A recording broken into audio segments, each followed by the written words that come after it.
আসসালামু আলাইকুম প্রিয় বন্ধুরা, আমি জুবায়ের আহমদ। আজকে আপনাদের জন্য আরো একটি কোর্স নিয়ে হাজির হলাম। এই কোর্সটি হলো গিট এবং গিটহাব সম্পর্কিত। আজকে এই কোর্সের ক্লাস নং 1। আজকের এই প্রথম ক্লাসে আমরা জানবো গিট কি, হোয়াট ইজ গিট এবং এই গিটটা কিভাবে ডাউনলোড এবং ইনস্টল করতে হয়। সর্বপ্রথম আমাদের কাছে প্রশ্ন হলো গিট কি। তো আসুন সেটা জানার জন্য আমরা গুগলে চলে যাই। গুগলে গিয়ে গিট লিখে সার্চ দিবেন। সার্চ দিলে এখানে দেখবেন যে git-scm.com এই ওয়েবসাইটটি এসেছে। এই ওয়েবসাইটে ক্লিক করুন। ক্লিক করার পরে দেখুন তারাই এখানে বলে দিয়েছে যে গিটটা কি। তারা বলতেছে গিট is a free and open source. তাহলে আমরা কি বুঝলাম? গিটটা হচ্ছে ফ্রি, অর্থাৎ এটা ব্যবহার করতে আমাদের কোনো টাকা পয়সা লাগবে না। অ্যান্ড ওপেন সোর্স অর্থাৎ এটা সবার জন্য উন্মুক্ত। এটা যে কেউ তার নিজস্ব প্রজেক্টে বা নিজের কাজে ব্যবহার করতে পারবে। চাইলে এই ওপেন সোর্সটা তাদের যেই কোডগুলো আছে সেগুলো নিয়ে এই গিট যেটা তৈরি করেছে সেটাকে আরো উন্নতও করতে পারে বা নিজস্ব কোনো কাজে ব্যবহার করতে পারে। তো এই জন্য এটাকে বলা হয়েছে ওপেন সোর্স। তাহলে এতটুকু অংশ আমাদের কাছে ক্লিয়ার হলো। তারপরে বলতেছে ডিস্ট্রিবিউটেড। ডিস্ট্রিবিউটেড দ্বারা কি বোঝাচ্ছে? আমরা জানি ডিস্ট্রিবিউট মানে কি, বন্টন করা। এখানে একটা ছবি দেখতে পাচ্ছেন। এই ছবির মাঝেও এই ডিস্ট্রিবিউট শব্দটা কিছুটা ওরা ব্যাখ্যা করেছে। তো আমি এই ছবিটা দিয়ে ব্যাখ্যা না করে আপনাদের জন্য আরো একটি ছবি আমি রেখেছি। সেটা হচ্ছে এই ছবিটা। এই ছবিটার মাধ্যমে আমি মূলত ডিস্ট্রিবিউটটা বুঝাবো। তো ধরুন এই যে ওয়ার্কিং কপি, ওয়ার্ক স্টেশন পিসি অর্থাৎ পিসি 1, পিসি 2, পিসি 3 অর্থাৎ এটা ধরুন আমার পিসি, এটা আপনার পিসি, এটা আরেকজনের পিসি। তো এরকম 3টা পিসি আছে এবং একটা হচ্ছে সার্ভার আছে। যেই সার্ভারে আমরা যে কোডগুলো করব, ধরুন এই পিসি থেকে আমি কিছু কোড করলাম, ইনি কিছু কোড করলো, আবার তৃতীয় জন কিছু কোড করলো। করার পরে সব কোডগুলো কোথায় আমরা রাখবো? সার্ভারে। তো আমি একটা ওয়েবসাইট দেখাই। ধরুন যে এই যে ওয়েবসাইটটা দেখতে পাচ্ছেন, এই ওয়েবসাইটটা আমি তৈরি করেছি। তো এই ওয়েবসাইটের ধরুন এই হেডারটা একজন করবে, তারপর এখান থেকে যে বডি, এই বডিটা একজন করবে এবং সর্বশেষে এই ফুটারটা একজন করবে, অর্থাৎ 3 জন 3 অংশ করবে। তো ধরুন এই যে পিসি নাম্বার 1 আছে, যে ব্যক্তি আছে, সে হেডার অংশটা করবে। তারপরে পিসি নং 2 যে আছে সে কি করবে? বডি অংশটা করবে। পিসি নং 3 আছে যে সে কি করবে? ফুটার অংশটা করবে, অর্থাৎ 3 জন 3টা অংশ করবে। তো অংশ করে এই কমিট কমিট করা মানে একটা মেসেজ দেওয়া যে আমি হেডার অংশটা করলাম, করে পুশ মানে পাঠিয়ে দেওয়া। অর্থাৎ আপনি বললেন যে আমি হেডার অংশ করলাম, করে পুশ করে পাঠিয়ে দিলাম কোথায়? সার্ভার। এখানে সার্ভার বলতে মূলত রিপোজিটরি বোঝায়। সার্ভার দ্বারা আমরা যা বুঝি এখানে আপাতত ধরে নিন রিপোজিটরিও তাই। তো আমরা কি করলাম যে প্রথম যেইজন করেছিল সে করেছে কি, হেডার তৈরি করেছে। হেডার তৈরি করে সে কমিট করলো, সে বললো যে আমার হেডার তৈরি করা শেষ। তারপর কি করলো? পুশ করলো, পুশ করে পাঠিয়ে দিল সার্ভারে বা রিপোজিটরিতে। আবার দ্বিতীয় যে ব্যক্তি ছিল সে কি করলো? সে তার কোডগুলো করলো বডি, বডি যে অংশটা, এই যে আমাদের এখানে এই যে বডি অংশটা, এই এখান থেকে এই বডি অংশ থেকে সে করলো। করার পরে সে কি করলো? যে আমি বডি অংশটা করলাম, সে বললো যে আমার বডি অংশটা সম্পূর্ণরূপে করা শেষ, কমিট করলো। তারপরে পুশ করে ওই সার্ভারে বা রিপোজিটরিতে পাঠিয়ে দিল। আবার তৃতীয় জন যে ব্যক্তি সে করলো কি, আপনার এই যে ফুটারের যে অংশটা, এই অংশটা সে কি করলো? সুন্দরভাবে কোড টোড করে সে করলো কি, যে আমার কোড করা হয়েছে, ফুটার অংশ কোড করা হয়েছে, সে একটা মেসেজ দিল। তারপর পুশ করে আপনার সার্ভার বা রিপোজিটরিতে পাঠিয়ে দিল। এখন দেখেন 3 জন কিন্তু 3টা অংশ পাঠিয়েছে, তাই না? অর্থাৎ 3 জন কিন্তু কন্ট্রিবিউট করতেছে, বন্টন করতেছে। এ হচ্ছে হেডার অংশটা বন্টন করতেছে, এ বডি অংশটা বন্টন করতেছে, এ কি করতেছে? ফুটার অংশটা বন্টন করতেছে। এখন তো বন্টন তো হয়ে গেল, এখন কি করতে হবে? এখন এই 3 জনেরই কিন্তু আবার এই পুরা ওয়েবসাইটটা, এখন ধরেন আমার কাছে ধরুন এই হেডার আছে, বডি আর ফুটার নাই, তাহলে কিন্তু হলো না। আরেকজনের কাছে বডি আছে, হেডার আর ফুটার নাই। আরেকজনের কাছে ফুটার আছে, বডি আর হেডার নাই, তাহলে কিন্তু হবে না। সবকিছুই লাগবে। তাহলে কি করতে হবে? ওই 3 জনই আবার যেহেতু পাঠিয়ে দিয়েছে, 3 জনই আবার কি করবে? পুল মানে টেনে নিয়ে আসা। আবার সে আপডেট, অর্থাৎ আপডেট করে সে বলবে যে আমি এখান থেকে এখানে যেটা হচ্ছে পুল করে টেনে নিয়ে আসবে তার কম্পিউটারে সম্পূর্ণ ওয়েবসাইটটা। এও আবার কি করলো, পুল করে সম্পূর্ণ ওয়েবসাইটটা তার যে লোকাল মেশিন বা কম্পিউটার পিসিতে সে নিয়ে আসলো, এও তার লোকাল মেশিনে কি করলো, নিয়ে আসলো। অর্থাৎ তারা কিন্তু একে অন্যের সাথে কোডগুলো কি করতেছে, বন্টন করতেছে, ডিস্ট্রিবিউট করতেছে। তো আশা করি এখানে যে ডিস্ট্রিবিউট শব্দটা আপনারা বুঝতে পেরেছেন। তারপরে কি বলতেছে, ভার্সন কন্ট্রোল সিস্টেম। তো এই গিটের মাধ্যমে আমরা বিভিন্ন ভার্সন কন্ট্রোল করতে পারি। ঠিক আছে, তো ভার্সন কন্ট্রোল সিস্টেম বলতে কি বোঝাচ্ছে, সেই জন্য আমি আরো একটা পিকচার আপনাদের এখানে রেখেছি। ধরুন এই যে সার্ভার বা রিপোজিটরি এটা। তো ধরুন আমি আমাদের যে ওয়েবসাইটটা, এই ওয়েবসাইটটা আমরা তৈরি করেছি, কয়েকদিন পরে মনে হলো যে আমাদের এই ওয়েবসাইটে একটা কুইজ সিস্টেম তৈরি করা দরকার। তো ধরুন এই যে এই জায়গা ফাঁকা আছে, আমরা একটা সুন্দর কুইজ সিস্টেম এখানে তৈরি করলাম, আরো কিছু ফিচার টিচার যুক্ত করে আমরা বললাম যে এটা ভার্সন, প্রথমে 1 ছিল, আমরা এটা ভার্সন 2। তাহলে ধরেন আপনার এই যে প্রথমে যেটা তৈরি করেছিলেন সেটা ভার্সন 1, সেই ভার্সন 1টা আপনি এখানে রেখে দিলেন।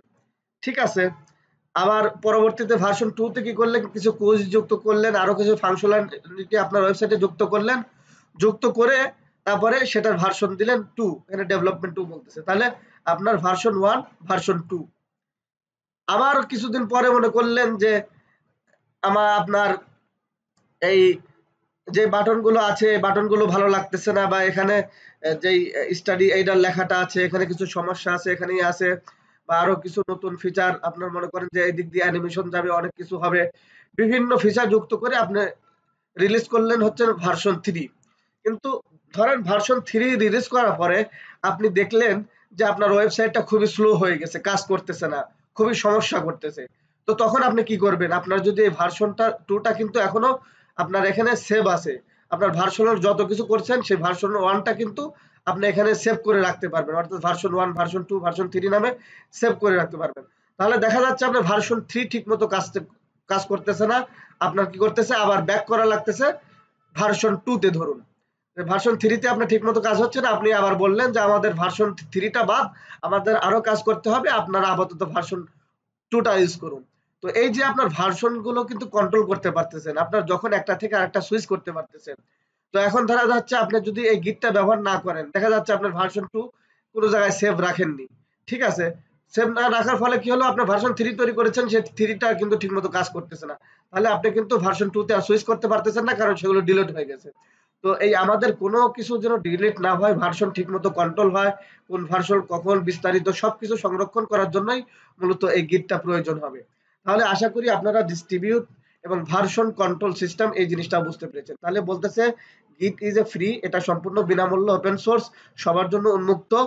ডিস্ট্রিবিউটেড, এটা সবার মধ্যে আমরা বন্টন করতে পারবো। ভার্সন কন্ট্রোল সিস্টেম, এটার মাধ্যমে আমাদের যে সফটওয়্যার বা বিভিন্ন ওয়েবসাইট আছে সেটা সবগুলো কি করতে পারবো, ভার্সন কন্ট্রোল করতে পারবো। এখন দেখুন এই ছবিটার দিকে তাকান, এখন কিছুটা বুঝতে পারবেন আর কি। তারপর বলতেছে ডিজাইন টু হ্যান্ডেল। তো এই যে গিটটা ডিজাইন করা হয়েছে, এটা তৈরি করা হয়েছে টু হ্যান্ডেল করার জন্য এভরিথিং, সবকিছু, from small to very large project with speed and efficiency. অর্থাৎ এটা স্মল একেবারে ছোট প্রজেক্ট থেকে ভেরি লার্জ একেবারে অনেক বড় বড় প্রজেক্ট, যেগুলো ধরেন গুগল, ফেসবুক, ইউটিউব, এই ধরনের বড় বড় যে প্রজেক্ট গুলো আছে, বা আপনার মনে করেন যে বিভিন্ন যেই সফটওয়্যার গুলো আছে, সেই সফটওয়্যার গুলো সব বড় বড় ধরনের প্রজেক্ট গুলা, ছোট প্রজেক্ট সবগুলোই আপনারা কি করতে পারবেন, এই গিটের মাধ্যমে হ্যান্ডেল করতে পারবেন, এর ভার্সন গুলো হ্যান্ডেল করতে পারবেন, আপনার কোড আরেকজনের সাথে শেয়ার করতে পারবেন, আরেকজনের কোড আপনি নিতে পারবেন। এবং এটা কিভাবে, উইথ স্পিড অ্যান্ড এফিসিয়েন্সি। তো এটা যখন আপনি করবেন আপনার মনে হয়তো হতে পারে যে এটা খুব আহ, মানে স্পিড কম হবে, তো আপনার স্পিড দিকেও আসে এবং এফিসিয়েন্সি সব দিক থেকেই এটা আপনার কাজ করবে। তারপর কি বলতেছে, গিট ইজ ইজি টু লার্ন, এবং এটা শেখার জন্য খুব সহজ। তো আশা করি যে গিট বিষয়টা সেটা আপনারা বুঝতে পেরেছেন, এবং গিটটা শেখাও খুব সহজ, আপনারা যদি একটু ধৈর্য নিয়ে শিখেন আর কি। তো আমাদের দ্বিতীয় যে বিষয়টা ছিল সেটা হচ্ছে, আমরা হোয়াট ইজ গিট, গিট কি সেটা বুঝলাম। তো এখন আমরা ডাউনলোড এবং ইনস্টল করব। তো ডাউনলোড করার জন্য এই যে এই ওয়েবসাইটে এখানে দেখুন, ডাউনলোড ফর উইন্ডোজ। তো আপনি যদি ম্যাক দিয়ে ইউজ করেন তাহলে আপনার লেখা আসবে, ম্যাক দিয়ে ব্রাউজ করলে আপনার লেখা আসবে ডাউনলোড ফর ম্যাক। আর যদি আপনি লিনাক্স দিয়ে ব্রাউজ করেন তাহলে এখানে লেখা আসবে ডাউনলোড ফর লিনাক্স। তো আমি যেহেতু উইন্ডোজ দিয়ে ব্রাউজ করেছি এই ওয়েবসাইটটা, আমার এখানে লেখা আসছে ডাউনলোড ফর উইন্ডোজ। তো এখানে আপনি ক্লিক করুন। এই যে ক্লিক করার পরে অন্য একটি পেজ চলে আসলো এবং এখানে দেখেন নিচের দিকে যে ডাউনলোড হচ্ছে। তো আমার যেহেতু ডাউনলোড করা আছে এটা আমি এখান থেকে ক্যান্সেল করে দিচ্ছি। তো এখন এটা আমরা কিভাবে ইনস্টল দিব, তাই না? তো ইনস্টল দেওয়াটা আমরা শিখি। তো এটাও কেটে দিচ্ছি, আমার এটা দরকার নাই। এটাও কেটে দিচ্ছি, এটাও দরকার নাই, এটাও দরকার নাই, এটা থাক। তো আমরা এটাকে কি করব, এখন ইনস্টল করব। তো আমরা গিট কি জানলাম এবং গিট ডাউনলোড করলাম, এখন গিটটা আমরা কি করব, ইনস্টল করব। তো আমি আমার গিটটা এই যে রেখে দিয়েছি কোথায়, সফটওয়্যারের মধ্যে, প্রোগ্রামিং টুলস, এই যে এখানে আমি গিটটা রেখে দিয়েছি। তো এখানে আপনি ক্লিক করুন।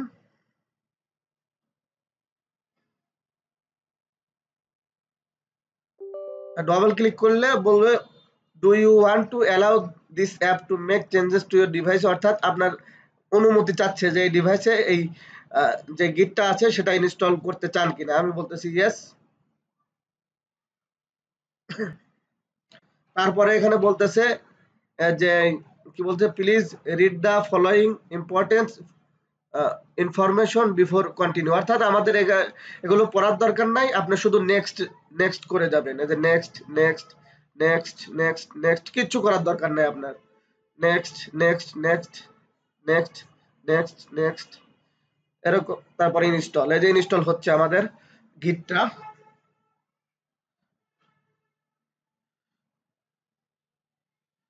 আমি এটা কেটে দিচ্ছি, ইনস্টল হোক।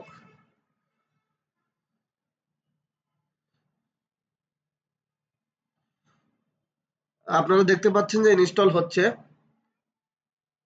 তো আমি এখানে কিছু কথা বলে রাখি, এই যে গিটটা আপনারা ইনস্টল করলেন, এই গিটের সাথে গিট ব্যাশ নামে একটা আপনার টার্মিনাল চলে আসে, সেই বিষয়টা নিয়েও আমরা কথা বলবো। অর্থাৎ এই গিটের সাথে কয়েকটা জিনিস সংযুক্ত করা থাকে, আমরা সেটা একটু পরেই দেখব। আমাদের ইনস্টলটা কমপ্লিট হোক।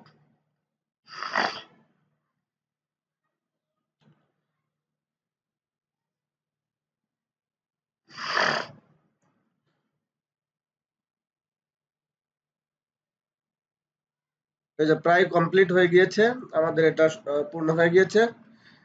একটু অপেক্ষা করুন। এই যে এখানে দেখেন কমপ্লিটিং দ্য গিট সেটআপ উইজার্ড, এখানে ফিনিশ হয়ে গিয়েছে, আপনি এখানে ফিনিশ দিন। তো ফিনিশ দেওয়ার পরে দেখা যাচ্ছে আপনার সর্বশেষ যে রিলিজ, সেই রিলিজ সম্পর্কে একটা ইউআরএল এ আপনাকে নিয়ে যাবে, যে তারা কি বলেছে বা কি আপডেট হয়েছে এই বিষয় সম্পর্কে বলবে। আপনার দরকার নাই, ব্রাউজারে এটা দেখাতে পারেন। তো আমরা এটা কেটে দিচ্ছি। তো আমাদের গিটটা আসলে ঠিক মতো ইনস্টল হলো কিনা এটা আপনি কিভাবে পরীক্ষা করবেন। তো আপনি যখন ইনস্টল দিবেন, ইনস্টল দেওয়ার পরে আপনি যে আপনার সার্চ বক্সে যান, আপনার যেই পিসির সার্চ বক্স আছে সেখানে যাবেন। সেখানে গিয়ে লিখুন হচ্ছে গিট, GIT গিট। তো গিট লেখার পরে দেখবেন যে এখানে গিট ব্যাশ, গিট সিএমডি, গিট জিইউআই, অনেকগুলো বিষয়। তো আমরা মূলত কাজ করব গিট ব্যাশ নিয়ে। তো এটা আমাদের লাগবে। তো আমি এটাকে কি করতেছি, এখানে ক্লিক করে এই যে পিন টু টাস্ক বার, অর্থাৎ এই যে দেখুন আমার নিচের দিকে অনেকগুলো পিন করা আছে। তো আমি এটাকে পিন টু টাস্ক বার, এই যে এখানে চলে আসলো, এখানে রাখলাম আর কি, যেন বারবার আপনার ওই সার্চ দিয়ে খুঁজে নিয়ে আসতে না হয়। তো এখানে আপনি এখানে ক্লিক করলে আপনার এটা ওপেন হয়ে যাবে। তো এটাতে আপনি ক্লিক করে ওপেন করুন। দেখতে পাচ্ছি যে এটা আমাদের ওপেন হয়ে গেল। তো এখানে আপনার এখানে ওই যে দেখাচ্ছে, আমার ব্যাকগ্রাউন্ডটা হালকা ট্রান্সপারেন্ট দেখাচ্ছে, আপনাদের এটা নাও দেখাতে পারে, কারণ আমি এটা আগের থেকেই যে সেটিংটা সেটা করে নিয়েছি। তো এটা নিয়ে কোনো সমস্যা না, আপনার এরকম আসলেই হবে। এরপরে আপনি এখানে লিখবেন git dash dash VERSION version. অবশ্যই আমি যেভাবে লিখেছি এবং এই যে গিট লেখার পরে একটা স্পেস দিবেন, তারপর ড্যাশ ড্যাশ ভার্সন, হুবাহু এইভাবেই লিখতে হবে। লেখার পরে আপনি ইন্টার চাপুন। ইন্টার চাপার পরে যদি আপনাকে যে কোনো একটা ভার্সন রিটার্ন করে, যে দেখুন আমাকে 2.30.0 এরকম একটা ভার্সন দিচ্ছে। তো আপনাকে যে কোনো একটা ভার্সন নাম্বার দিলেই বুঝবেন যে হ্যাঁ, আপনার যেই পিসি, সেই পিসিতে ঠিক মতো আপনার গিটটা ইনস্টল হয়েছে। তো আজকে এ পর্যন্তই আমরা রাখছি। আগামী পর্বে আমরা গিট সম্পর্কে আরো বিস্তারিত তথ্য নিয়ে এবং গিটহাব সম্পর্কেও আমরা আলোচনা করব। ভিডিওটি যদি ভালো লেগে থাকে অবশ্যই লাইক, কমেন্ট এবং শেয়ার করবেন এবং আমাদের চ্যানেলটি সাবস্ক্রাইব করতে ভুলবেন না।